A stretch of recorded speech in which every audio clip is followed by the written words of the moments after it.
کیا آپ جانتے ہیں کہ حضرت خدیجہ نے نبی اکرم صلی اللہ علیہ وآلہ وسلم کو نکاح کے لیے کیوں منتخب کیا؟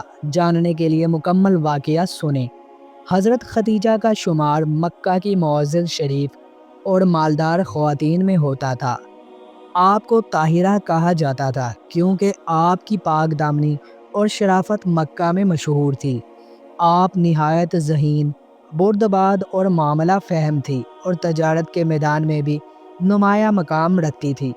نبی اکرم صلی اللہ علیہ وآلہ وسلم کی ایمانداری اور صداقت مکہ میں مشہور تھی۔ آپ صلی اللہ علیہ وسلم نے کبھی جھوٹ نہیں بولا اور نہ ہی کسی کا حق مارا۔ حضرت خدیجہ نے جب آپ صلی اللہ علیہ وسلم کے کردار کے بارے میں سنا تو آپ نے فیصلہ کیا کہ آپ صلی اللہ علیہ وسلم کو اپنا تجارتی سامان شام لے جانے کے لیے مقرر کریں گے۔ حضرت خدیجہ نے اپنے غلام میسرہ کے ذریعے نبی کریم صلی اللہ علیہ وسلم کو پیغام بھیجا کہ وہ ان کا تجارتی سامان لے جائے اور بدلے میں دوگنی اجرت پائے۔ نبی اکرم صلی اللہ علیہ وآلہ وسلم نے یہ پیشکش قبول کی اور تجارت کے لیے روانہ ہوئے۔ اس سفر کے دوران میسرہ نے آپ صلی اللہ علیہ وسلم کی ایمانداری، معاملہ فہمی اور برکت کو قریب سے دیکھا۔ واپسی پر حضرت خدیجہ کو پچھلے تمام تجارتی سفر سے زیادہ منافع حاصل ہوا۔ حضرت خدیجہ نبی اکرم صلی اللہ علیہ وسلم کے اعلیٰ کردار سے متاثر ہوئی اور دل میں آپ کے ساتھ نکاح کا جذبہ پیدا ہوا۔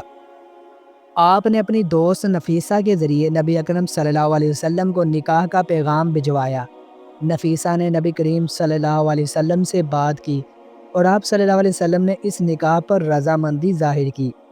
حضرت خدیجہ کے چچا عمر بن اسد کی موجودگی میں نکاح طے پایا۔ نکاح کے وقت حضرت ابو طالب نے خطبہ دیا جس میں آپ کی شرافت اور نبی اکرم صلی اللہ علیہ وسلم کی عظمت کا ذکر کیا گیا۔ حضرت خدیجہ نے اپنے تمام خزانے اور مال و دولت نبی اکرم صلی اللہ علیہ وسلم کے قدموں میں پیش کر دی اور ہر طرح سے آپ کی مدد کی۔ حضرت خدیجہ اور نبی اکرم صلی اللہ علیہ وسلم کی شادی ہر اعتبار سے مالی تھی۔ حضرت خدیجہ نے اپنی تمام دولت اور زندگی رسول اللہ صلی اللہ علیہ وسلم کے مشن پر نچھاور کر دی۔ آپ وہ پہلی شخصیت تھی جنہوں نے اسلام قبول کیا اور ہر مشکل گھڑی میں رسول اللہ صلی اللہ علیہ وسلم کا ساتھ دیا۔ حضرت خدیجہ نے 65 سال کی عمر میں وفات پائی۔ نبی اکرم صلی اللہ علیہ وسلم ان سے بے پناہ محبت کرتے تھے اور ان کی وفات کے بعد بھی ہمیشہ ان کا ذکر احترام اور محبت سے کرتے تھے۔